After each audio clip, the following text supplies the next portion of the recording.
10 Hollywood stars with the worst tempers of all time. Number 2 is shocking. Behind the glamorous red carpets and flawlessly delivered lines lies Hollywood's darkest open secret. Some of the industry's biggest stars are notorious for explosive tempers that have terrorized film sets, reduced crew members to tears, and created legends of bad behavior that echo through entertainment history. While publicists work overtime to maintain carefully crafted public images of their celebrity clients, those who work behind the camera tell dramatically different stories. Tales of narcissistic rage, psychological warfare, and sometimes even physical violence from the very stars audiences adore on screen. There's a reason film crews use code words to warn each other when certain actors arrive on set, revealed a veteran Hollywood production coordinator who has worked with several stars on our list. A message like, "The Eagle has landed," isn't just announcing a star's arrival, it's triggering a well-rehearsed protocol for minimizing triggers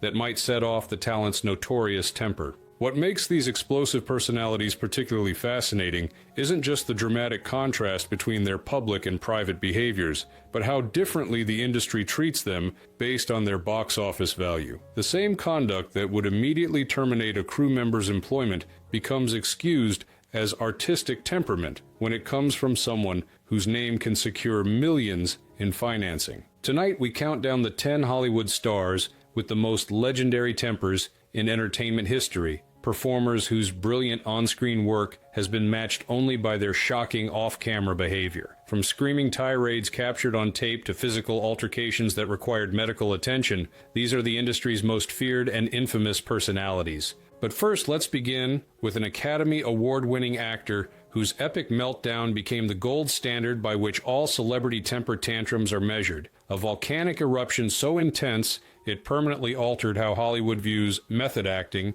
versus simple unprofessional rage. His tirade included 39 F-bombs in under 4 minutes. Christian Bale didn't just lose his temper, he created the most infamous meltdown in modern Hollywood history. And it was all caught on tape. She have an arc in the movie. Yes. What's the arc? He goes from psychopath to psychotic.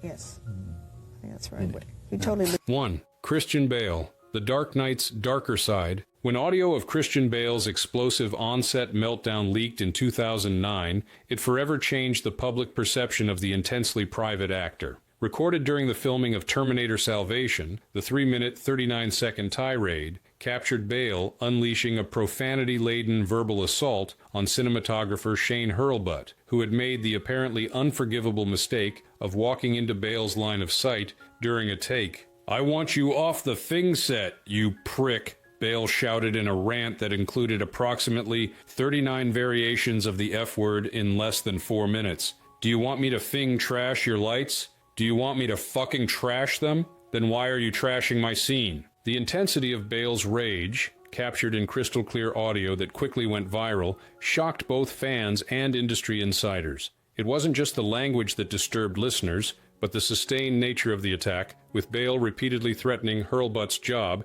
and professional reputation while the cinematographer attempted to apologize. "Professional? Barely. Volcanic? Always," commented a crew member who has worked with Bale on multiple productions. What people don't realize is that the leaked audio wasn't an isolated incident, but representative of how Bale can behave when he feels his process is being interrupted. The only unusual aspect was that someone recorded it and made it public. While Bale eventually issued a public apology for the incident, describing it as an overreaction during an intense scene, reports from other productions suggest a pattern of similar behavior. During filming of American Psycho, director Mary Harron reportedly instructed crew members to avoid eye contact with Bale between takes to prevent triggering his volatile temper. The actor's intensity extends beyond verbal confrontations. During the filming of The Fighter, the role that would win him an Academy Award, Bale reportedly engaged in heated arguments with director David O. Russell, himself known for volatile on-set behavior.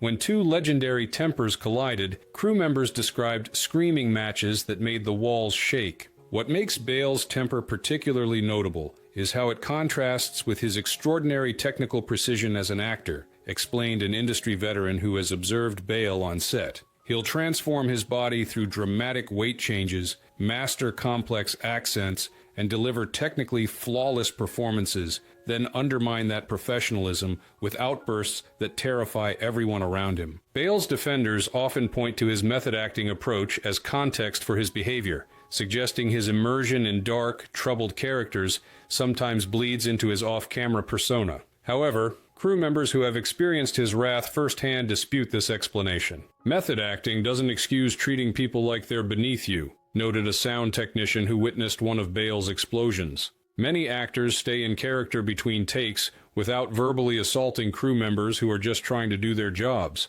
What we experienced wasn't artistic commitment, it was intimidation from someone who knew the production couldn't fire him. Despite his notorious temper, Bale remains one of Hollywood's most sought-after actors, a testament to both his undeniable talent and the industry's willingness to accommodate difficult behavior from performers who deliver at the box office. His ability to transform himself physically and psychologically for roles continues to impress critics and audiences alike, even as his reputation makes crew members approach new projects with trepidation. "The worst part about working with Bale isn't even the explosions," confided the crew member. "It's the constant tension of knowing it could happen at any moment. Everyone walks on eggshells, terrified of being the next Shane Hurlbut. That kind of environment doesn't produce better art, it just produces ulcers." Her performances won Oscars, but her behind-the-scenes behavior was even more dramatic. Joan Crawford didn't just play terrifying women, she became one the moment cameras stopped rolling. Helped me to be a good businesswoman. You see, pictures have given me all the education I ever had since I never went beyond the 5th grade.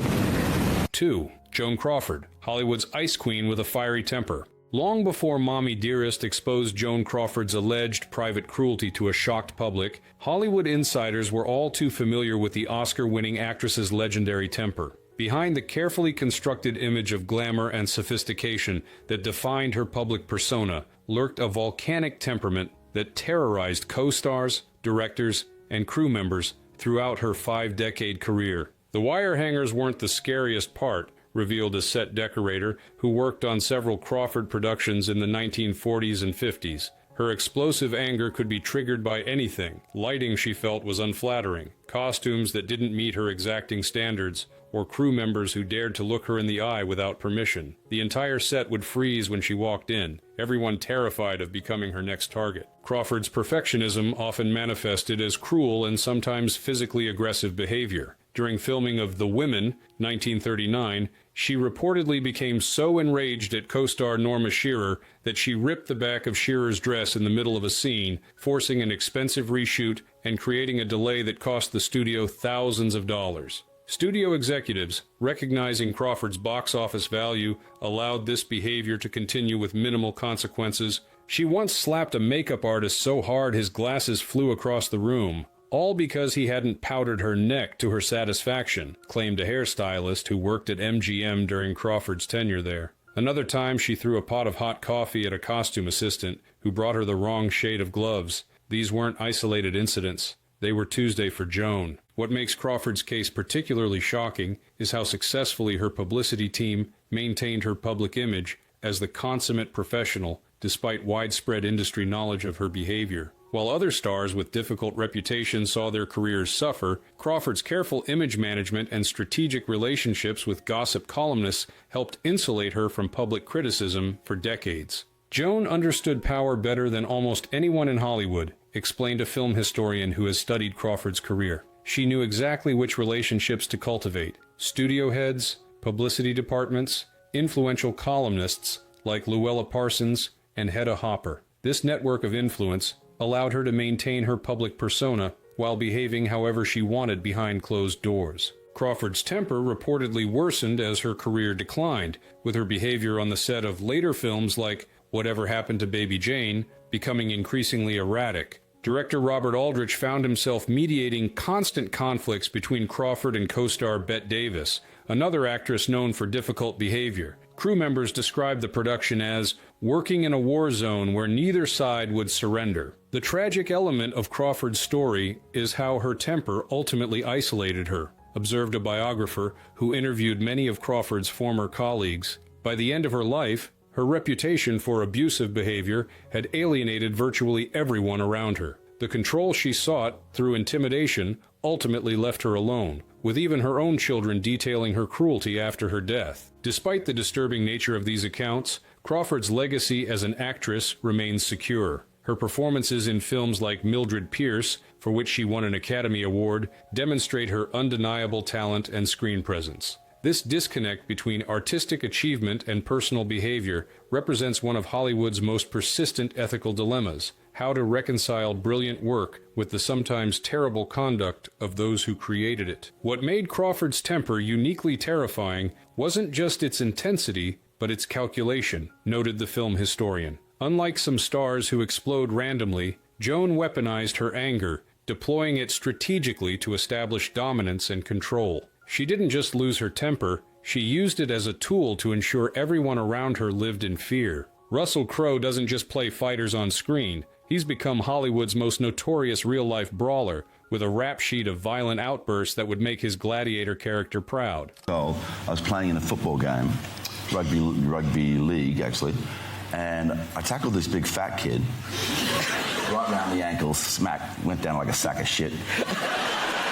3. Russell Crowe, gladiator with a grudge. Russell Crowe's transformation from respected Australian actor to Hollywood superstar coincided with the emergence of a reputation for volcanic anger that would eventually rival his considerable on-screen achievements. The Oscar winner's temper has manifested not just in verbal tirades, but in physical altercations that have resulted in legal consequences and millions in settlement payments. His fists worked harder than his agents, quipped a Hollywood producer who has observed Crowe's career trajectory. What's remarkable about Russell's anger issues is how publicly they've played out. Most difficult stars at least try to keep their worst behavior behind closed doors, but Crowe has had meltdowns in hotel lobbies, at award shows, and even during televised interviews. The most infamous incident occurred in 2005 when Crowe, frustrated by his inability to complete a call to Australia from his New York hotel room, threw a telephone at hotel employee Nestor Estrada, striking him in the face. This wasn't a momentary lapse, but the culmination of an escalating confrontation that resulted in Crowe's arrest for assault and criminal possession of a weapon, the telephone. The phone-throwing incident cost him approximately $100,000 in settlements and legal fees, noted an entertainment attorney familiar with the case, but the real cost was to his reputation and career trajectory. He was at the peak of his commercial power when it happened, and it created a permanent asterisk next to his name that made studios more cautious about building major projects around him. This caution wasn't unwarranted, as Crowe's history of volatile behavior extends well beyond this single incident. During the BAFTA Awards in 2002, he reportedly pinned producer Malcolm Jerry against a wall and threatened him because Jerry had cut part of Crowe's acceptance speech from the broadcast. At the 2001 Oscars, he allegedly became verbally abusive to staff after his win for Gladiator. Working with Russell was like handling nitroglycerin, revealed a crew member from Robin Hood. His temper could be triggered by seemingly minor issues: a line reading he disagreed with, background noise during a take, even the temperature in his trailer. Some days were perfectly pleasant, but you never knew when the explosion would come. Directors have faced particular challenges managing Crowe's volatile personality. On the set of State of Play, he reportedly engaged in heated arguments with director Kevin MacDonald over script interpretations and character choices. During production of Cinderella Man, even his longtime collaborator Ron Howard struggled to contain Crowe's outbursts when the actor disagreed with technical aspects of the filming. What makes Crowe's temper particularly difficult to navigate is that it's often entangled with legitimate creative concerns, explained a director who has worked with the actor. He's not just angry for anger's sake, he's often advocating for what he genuinely believes will make a better film. The problem is that his approach is so confrontational and aggressive that it undermines the very artistic points he's trying to make. Unlike some stars whose difficult behavior is hidden from the public, Crowe's anger has been captured multiple times by paparazzi and security cameras. This visual evidence has made it impossible for publicists to dismiss accounts of his temper as exaggerated or fabricated, forcing Crowe himself to address his behavior in interviews. "I have a temper," Crowe acknowledged in a 2006 interview, attempting to contextualize his actions. "I think rage is a necessary quality. Rage is just another word for energy, and energy is what's required if you are going to have the determination to make your life the way you want it to be." This framing of rage as creative energy reflects how Hollywood often romanticizes difficult behavior from male stars as evidence of passion and artistic commitment rather than recognizing it as the unprofessional conduct it would be deemed in virtually any other industry. The tragic irony of Crowe's case is that his genuine talent and commitment to his craft have been overshadowed by his inability to control his temper, observed a casting director who has worked on several projects involving the actor. He's one of the most transformative actors of his generation, but the conversation inevitably turns to his behavior rather than his performances. That's the real casualty of his rage. His own artistic legacy. Edward Norton doesn't throw phones or scream at assistants. His method is more calculated. He'll quietly take over your movie, rewrite your script, and hijack your editing room, all while explaining why he knows better than you do. Every night, thousands of these parasites stream across the border like some pinata exploded. Don't laugh! 4. Edward Norton, the control freak's control freak. Unlike the explosive, visible rages that characterize many Hollywood temper tantrums, Edward Norton's difficult reputation stems from a more controlled but equally disruptive form of anger, a simmering intellectual fury that manifests as relentless control-seeking behavior that has alienated directors, studios, and fellow actors throughout his career. He doesn't explode, he smolders and rewrites your entire film, explained a screenwriter who worked on a project starring Norton. His temper isn't about shouting or throwing things, it's about a fundamental belief that he knows better than anyone else in the room, combined with a willingness to fight relentlessly to impose his vision, regardless of his actual role in the production. Norton's reputation for difficult behavior began early in his career. During the editing of his breakthrough film, American History X, 1998, Norton reportedly clashed so severely with director Tony Kaye that he took control of the editing process without authorization, creating his own cut of the film. When Kaye protested, Norton allegedly used his relationship with studio executives to ensure his version was the one released, an extraordinary power play for an actor early in his career. Kaye was so distressed by Norton's takeover that he tried to have his name removed from the film and replaced with Humpty Dumpty as the director, noted a film historian familiar with the production. While Norton's defenders point out that the version released was critically acclaimed, the precedent it set was troubling. It suggested Norton saw directors as obstacles to overcome rather than creative partners to collaborate with. This pattern continued throughout Norton's career, reaching another flashpoint during production of The Incredible Hulk, 2008. Norton, initially hired only as an actor, reportedly rewrote substantial portions of Zach Penn's script without credit, then clashed with director Louis Leterrier and Marvel Studios over the final cut of the film. The disputes became so intense that Marvel broke with industry protocol by publicly announcing they were recasting Norton's role for The Avengers,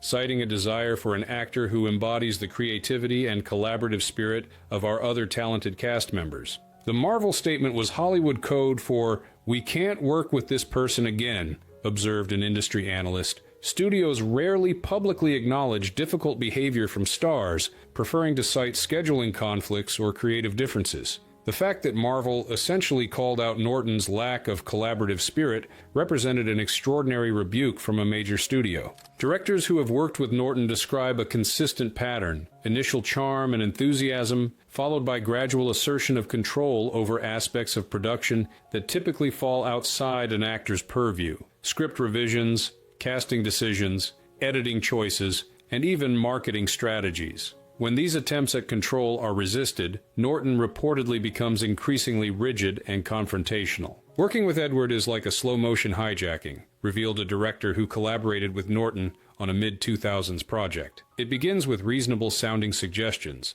evolves into persistent arguments, and eventually becomes a war of attrition where he simply outlasts anyone who disagrees with him. He doesn't raise his voice. He just never ever stops pushing until he gets his way. Norton's defenders point to his undeniable intelligence and artistic integrity, suggesting his interventions often improve the final product. They note that his perfectionism stems from genuine commitment to quality rather than ego, and that his script contributions have enhanced many projects he's been involved with. The problem isn't that Norton lacks insight or talent, it's that his approach fundamentally undermines the collaborative nature of filmmaking, countered a producer who worked with Norton on 2 projects. Even when his ideas have merit, his method of imposing them creates dysfunctional production environments where other creative voices are suppressed. That's not collaboration, it's a hostile takeover. The impact of Norton's reputation has been significant. Despite his exceptional talent and 3 Academy Award nominations,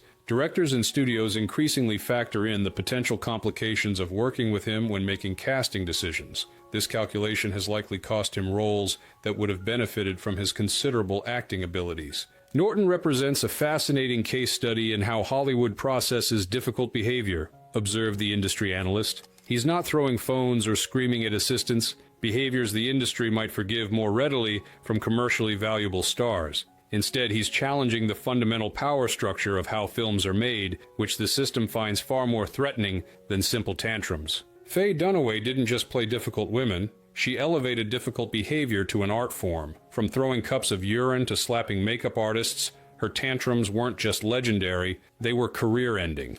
Why can't you treat me the way I would be treated by any stranger on the street? 5. Faye Dunaway. Perfection at any cost. Few Hollywood stars have combined exceptional talent and extraordinarily difficult behavior as dramatically as Faye Dunaway. The Oscar-winning actress, whose performances in classics like Bonnie and Clyde, Chinatown, and Network established her as one of the finest actresses of her generation, simultaneously built a reputation for behavior so demanding and volatile that it eventually overshadowed her considerable artistic achievements. Directors say she was brilliant and terrifying, commented a casting director who worked on several productions featuring Dunaway. What made Faye's temper unique wasn't just its intensity, but its unpredictability. She could be perfectly professional one moment, then explode over something as minor as the temperature of her coffee or the angle of a lighting fixture.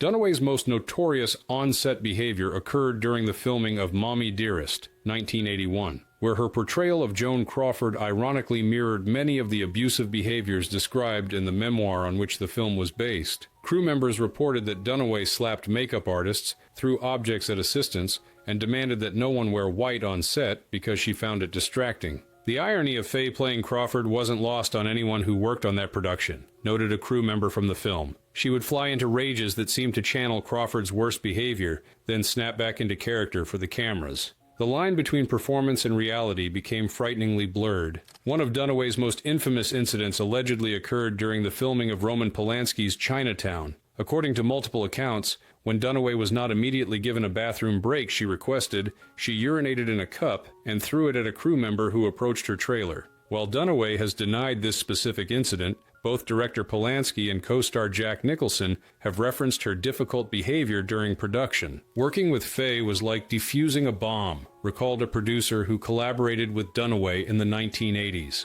Everything had to be perfect. Her lighting, her costumes, her dialogue, her trailer accommodations. Any deviation could trigger an explosion. Crews would develop elaborate systems just to anticipate and prevent her outbursts. These outbursts weren't limited to film sets. During rehearsals for the Broadway-bound play Tea at 5 in 2019, Dunaway's behavior reportedly became so erratic and abusive that producers took the extraordinary step of firing her just before the production was scheduled to transfer to Broadway. According to reports, she physically and verbally abused crew members, threw things, and arrived hours late for rehearsals. She allegedly threw a salad on the floor when someone brought her lunch, saying she was watching her weight, reported a theater insider familiar with the production. She would forget her lines, blame others for her mistakes, and create an atmosphere so toxic that stage managers were having panic attacks. When producers finally terminated her,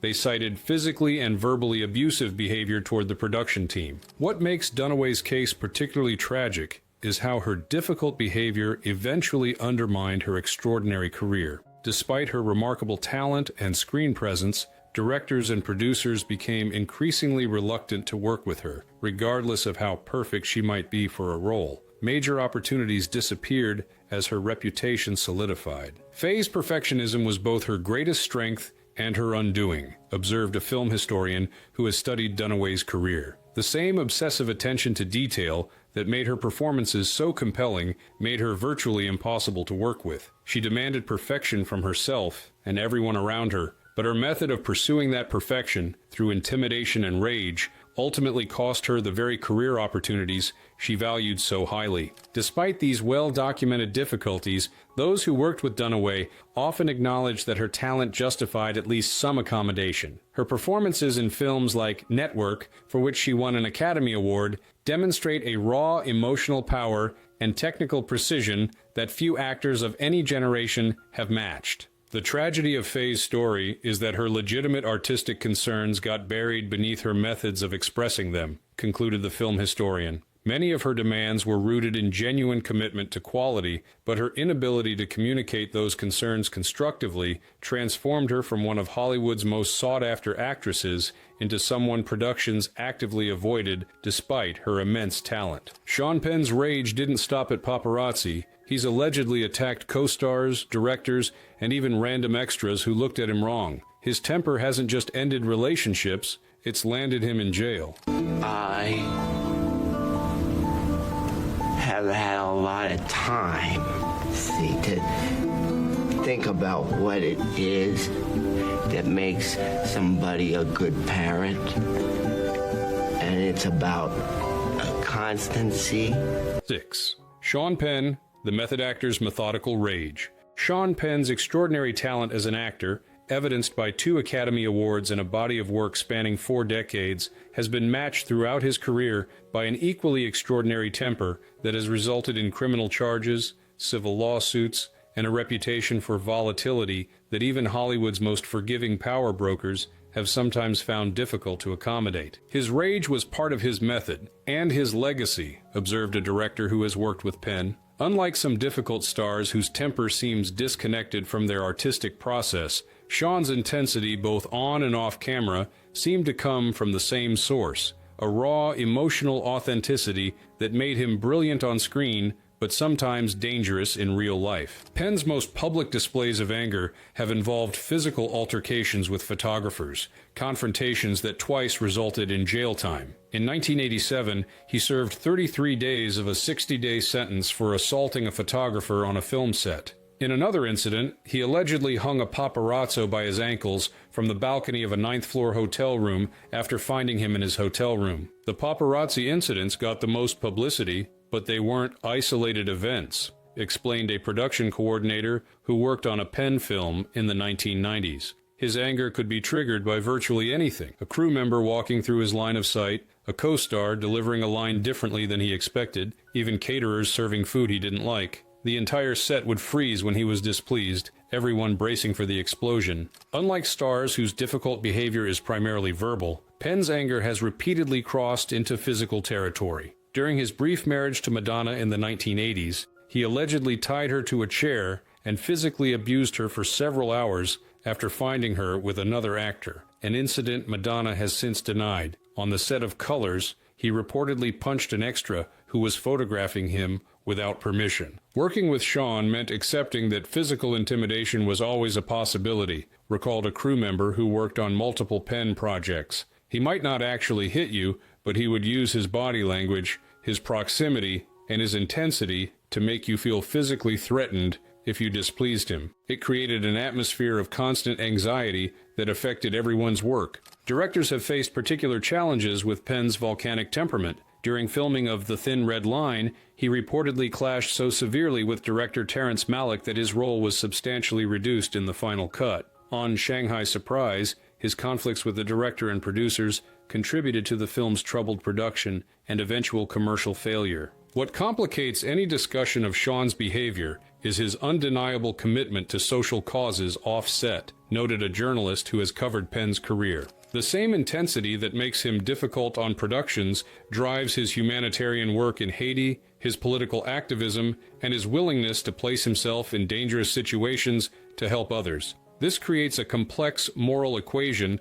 when evaluating his legacy. This complexity extends to Penn's relationships with co-stars, which have ranged from deep mutual respect to open hostility. Actors who match his intensity, like Benicio del Toro or Naomi Watts, often report positive experiences working with him. Those who approach their craft differently have sometimes found themselves targets of his contempt both on set and in subsequent interviews. Sean divides the world into those he respects and those he doesn't, explained a co-star who worked with Penn in the 2000s. If he decides you're in the latter category, there's virtually nothing you can do to change his mind. He'll make your professional life miserable and feel completely justified in doing so because, in his view, you failed to meet his standards for artistic integrity. Despite his difficult reputation, Penn continues to secure prestigious roles and attract top collaborators, a testament to both his exceptional talent and the industry's willingness to tolerate difficult behavior from artists it perceives as irreplaceable. Unlike some stars whose temper has gradually diminished their career opportunities, Penn's intensity remains both his defining characteristic and his most marketable quality. The industry's accommodation of Sean's behavior reflects a fundamental question about art and ethics, observed a film historian. If someone creates truly transcendent work but behaves destructively in the process, where should we draw the line? Sean's career suggests that in Hollywood, at least, that line is drawn very generously for those with sufficient talent. Bill Murray's quirky public persona hid decades of alleged abuse. The man who crashes weddings and bartends at random parties has also reportedly made co-stars cry, physically assaulted colleagues, and gotten multiple films shut down. Chicks dig me because I rarely wear underwear, and when I do, it's usually something unusual.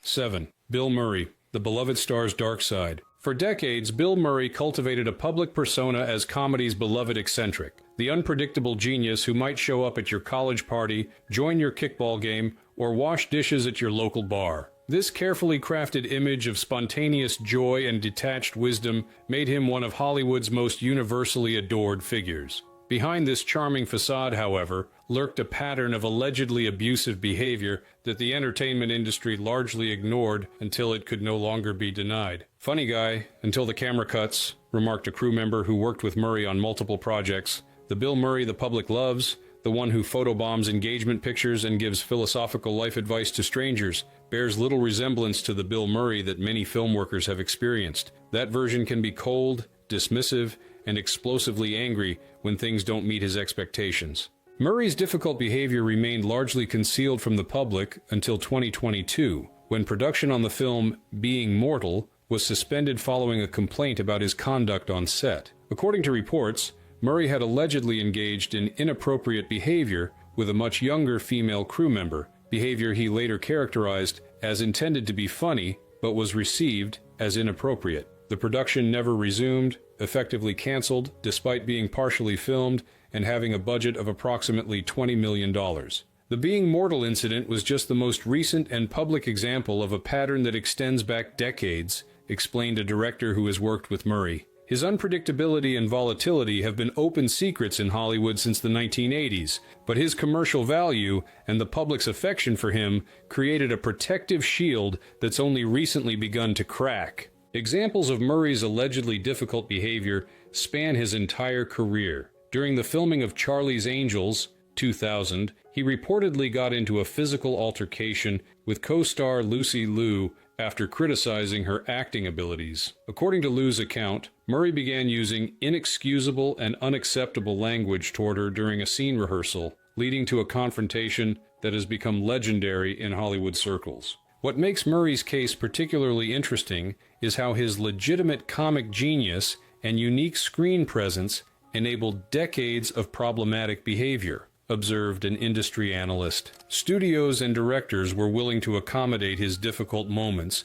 because when he was engaged and cooperative, he delivered performances no other actor could replicate. This created a cost-benefit analysis that usually tipped in Murray's favor until very recently. Richard Dreyfuss, who co-starred with Murray in What About Bob, 1991, has described working with Murray as an absolute nightmare, claiming Murray threw an ashtray at his face during an off-set confrontation. Director Harold Ramis, who collaborated with Murray on classics like Caddyshack and Groundhog Day, experienced such severe conflicts with the actor during Groundhog Day that their friendship ended for over 20 years. Murray would sometimes go cold and simply refuse to communicate, revealed a production assistant who worked on a Murray film in the 1990s. He wouldn't acknowledge questions, would ignore direction, and would create an atmosphere so uncomfortable that it affected everyone's work. Other times, he would become verbally aggressive, using his quick wit as a weapon to humiliate anyone he felt had crossed him. A distinctive aspect of Murray's difficult behavior is his long-standing refusal to have an agent, manager, or even a reliable contact method. For decades, he has used only an 800 number with no voicemail, making it nearly impossible for studios or directors to communicate with him directly. While portrayed in media coverage as charming eccentricity, this arrangement effectively shields Murray from professional accountability. The 800 number isn't quirky, it's strategic, explained the director. Without agents or managers to answer to, there's no one whose job is to tell Bill when his behavior crosses lines or to help him understand the impact of his actions on others. There's no buffer between his impulses and their consequences, no professional representative whose livelihood depends on maintaining his reputation. Despite these well-documented difficulties, Murray's exceptional talent and unique screen presence have ensured his continued relevance in the industry. Directors continue to pursue him for roles despite knowing the potential complications, and audiences remain largely unaware of his behind-the-scenes reputation. Whether the being mortal incident represents a turning point in how the industry accommodates his behavior remains to be seen. Murray's case illustrates Hollywood's selective memory, concluded the industry analyst. The same industry that immediately canceled less powerful figures for similar or lesser offenses spent decades mythologizing Murray's difficult behavior as delightful nonconformity rather than addressing its impact on those forced to work with him. That contradiction reveals much about how power operates in entertainment. Tommy Lee Jones doesn't just play intimidating characters. He specializes in reducing co-stars and directors to tears with just a glare. The legendary actor doesn't need to raise his voice. His contempt is loud enough. I did it on purpose, and I believe. 8. Tommy Lee Jones, the cold fury behind the badge. Unlike many celebrities whose temper manifests as explosive outbursts, Tommy Lee Jones has cultivated a different but equally intimidating form of anger, a cold, contemptuous disdain that can freeze an entire film set and reduce colleagues to stammering anxiety with nothing more than a withering glare or cutting remark. No one rolls their eyes harder, commented a director who has worked with Jones. Tommy doesn't need to scream or throw things to terrify a set. His weapon of choice is contempt, a palpable, bone-chilling disdain for anything he considers unprofessional, unnecessary, or simply beneath his standards. That contempt can be more intimidating than the loudest tantrum from other difficult actors. Jones's reputation for coldness toward colleagues became public knowledge after Jim Carrey revealed their difficult relationship during the filming of Batman Forever, 1995. According to Carrey, Jones once told him bluntly during a restaurant encounter, "I cannot sanction your buffoonery," a phrase that perfectly encapsulates Jones's approach to those whose work methods differ from his own intensely serious technique. Working with Tommy means understanding that he has zero tolerance for anything he perceives as wasting his time, explained a producer who has collaborated with Jones on multiple projects. He arrives meticulously prepared and expects everyone else to maintain the same standards. Unprepared directors, actors who improvise excessively, or crew members who make technical mistakes all risk becoming targets of his legendary contempt. This intolerance for what he perceives as unprofessionalism has led to numerous conflicts throughout Jones's career. During production of The Fugitive, he reportedly clashed with director Andrew Davis over technical aspects of the filming. On Men in Black 3, tensions between Jones and co-star Will Smith became so significant that they reportedly filmed many scenes separately to minimize their interaction. Tommy's particularly hard on directors, noted a cinematographer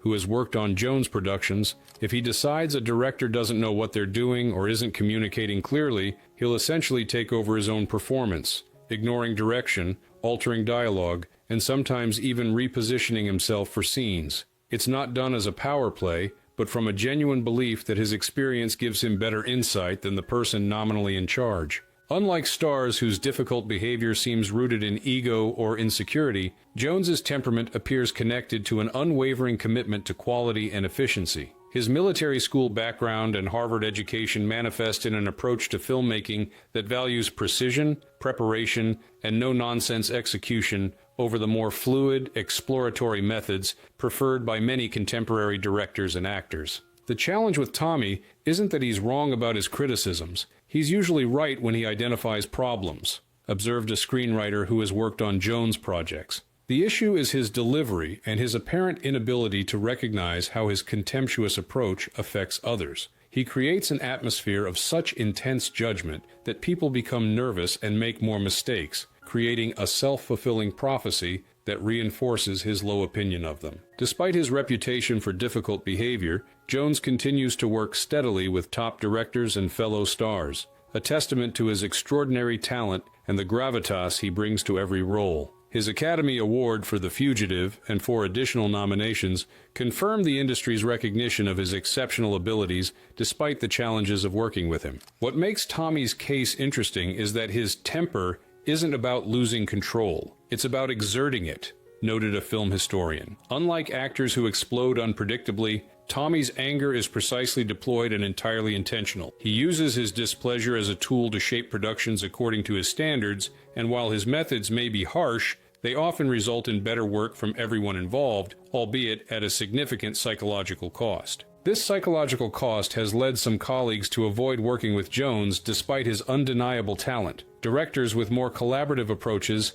and actors who rely on improvisation or emotional exploration often find themselves particularly at odds with his rigid expectations and withering judgment. Tommy represents an old-school approach to professionalism that values results over process, concluded the producer. He doesn't care if people like him or feel comfortable around him. He cares only that the final product meets his exacting standards. In an industry increasingly concerned with creating supportive, inclusive environments, his uncompromising approach feels increasingly anachronistic, even as his performances remain compelling and authentic. She wasn't just difficult on one show, she was fired from 2 of TV's biggest hits for the exact same behavior. Shannon Doherty's legendary tantrums didn't just end relationships, they ended entire career chapters. The Palm Springs, everybody went down there and jammed with the grandparents.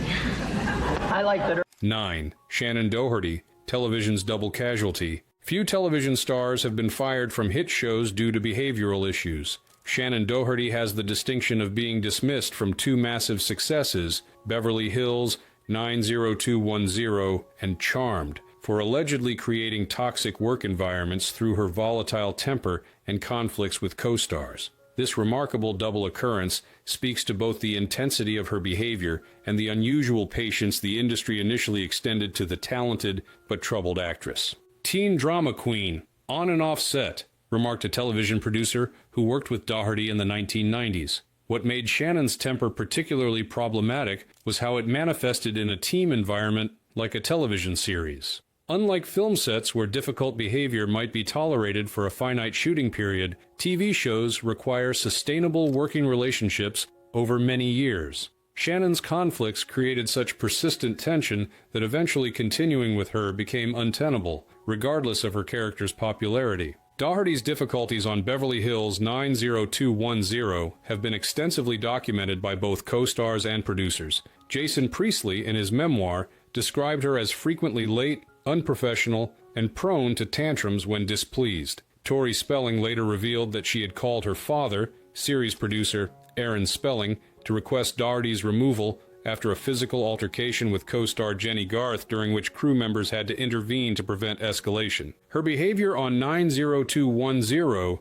wasn't just difficult, it was disruptive to the entire production, explained a crew member who worked on the series. She would arrive hours late, complain about her dialogue, storm off set when criticized, and create an atmosphere of tension that affected everyone's work. In television, where shooting schedules are already incredibly tight, this kind of unpredictability creates cascading problems that impact dozens of people. After her dismissal from 90210, Doherty received a second chance with Aaron Spelling's production company when she was cast as one of the leads in Charmed in 1998. This opportunity to rebuild her reputation ended similarly, with Doherty leaving after 3 seasons amid reports of intense conflict with co-star Alyssa Milano. While officially described as a departure rather than a firing, industry insiders have consistently described it as another termination stemming from behavioral issues. What makes Shannon's case particularly interesting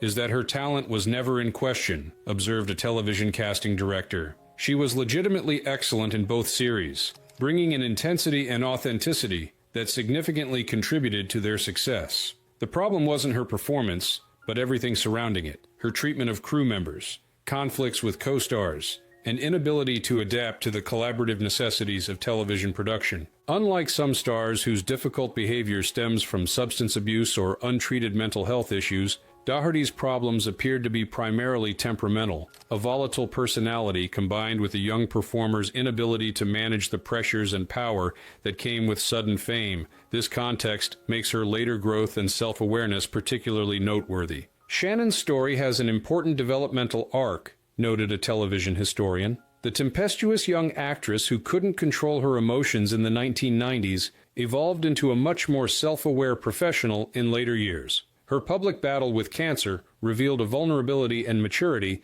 that contrasted sharply with her earlier reputation, suggesting genuine personal growth that many difficult stars never achieve. This evolution became evident in Doherty's more recent work, including her return to the 90210 franchise for a reboot in which former co-stars who had once refused to work with her welcomed her participation. While this reconciliation doesn't erase the impact of her earlier behavior, it suggests a capacity for change and accountability that offers a more hopeful dimension to her story. Television sets are pressure cookers, and Shannon entered that environment as a very young person with little preparation for the stress and scrutiny, observed a psychologist who has worked with young performers. Her inability to manage her emotions effectively created genuine problems for productions, but viewing her solely through the lens of her worst moments overlooks both the circumstances that contributed to that behavior and her subsequent efforts to address it. Werner Herzog once directed him at gunpoint. That's not a metaphor. The legendary filmmaker literally pulled out a loaded gun to keep Klaus Kinski on set. Even in an industry that excuses almost anything, Kinski's rage was in a category all its own. If it's night, I think it's night. I think. Yeah.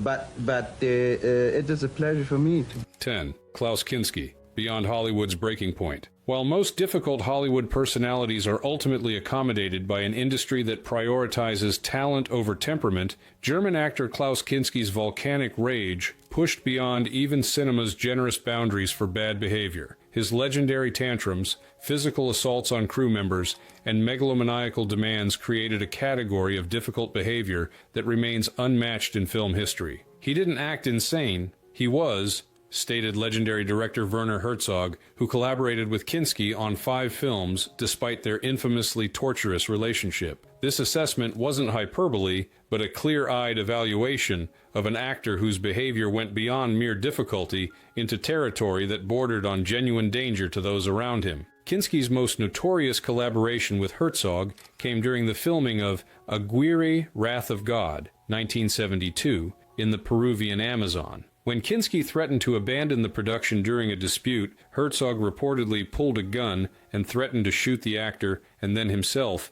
if Kinski left. While Herzog has characterized this story as somewhat exaggerated, he has confirmed that he did threaten Kinski to prevent him from leaving, underscoring the extreme measures required to manage the actor's volatility. Kinski's tantrums weren't just expressions of artistic temperament, they were violent, prolonged psychological storms, explained a film historian who has studied the actor's career. He would scream for hours without stopping, physically assault anyone who tried to intervene, and create such chaos that entire days of shooting would be lost. Yet when the cameras rolled, he delivered performances of such hypnotic intensity that directors continued to work with him despite the enormous difficulties he created. These difficulties weren't limited to emotional outbursts, but often involved physical aggression. During filming of Fitzcarraldo, 1982, Kinski allegedly fired a gun into a hut containing crew members after being disturbed by their noise, grazing one extra's finger. On other productions, he reportedly attacked camera operators, directors, and fellow actors when displeased with their work or behavior. Working with Kinski meant accepting that physical safety wasn't guaranteed, recalled a European cinematographer who observed Kinski on set. He didn't just scream or throw things. He would physically charge at people, shove them, sometimes even strike them. The only thing that prevented more serious incidents was that crew members learned to physically restrain him during his worst outbursts. What distinguishes Kinski's case from other difficult Hollywood personalities is both the extremity of his behavior and his openness about his own volatility. Unlike stars who maintain public facades of professionalism while behaving differently on set, Kinski embraced his reputation for madness, even titling his autobiography, Kinski Uncut, The Autobiography of Klaus Kinski, later published in English as Kinski, All I Need Is Love. In this memoir, he described himself as a wild animal, embracing rather than denying the very behavior that made him so difficult to work with. Kinski represents the outer boundary of what the film industry will tolerate for the sake of art, observed the historian. His behavior went far beyond what would be acceptable in any other professional context, yet directors continued to work with him because his performances had a manic intensity that couldn't be replicated by more stable actors. This raises profound questions about the relationship between mental stability and certain forms of artistic expression. These questions became even more troubling after Kinski's death in 1991, when his daughter Pola Kinski published her own memoir alleging that her father had sexually abused her from age 5 to 19. These allegations cast his volatile on-set behavior in an even darker light, suggesting that his rage wasn't merely artistic temperament, but part of a broader pattern of abusive conduct that extended into his personal life. Kinski's legacy forces us to confront uncomfortable questions about separating art from artist, concluded the historian. His performances in films like Aguirre and Fitzcarraldo remain some of cinema's most mesmerizing portrayals of obsession and madness, yet they were created by someone whose real-life behavior was genuinely harmful to those around him. This tension between artistic achievement and personal conduct represents one of film history's most challenging ethical dilemmas.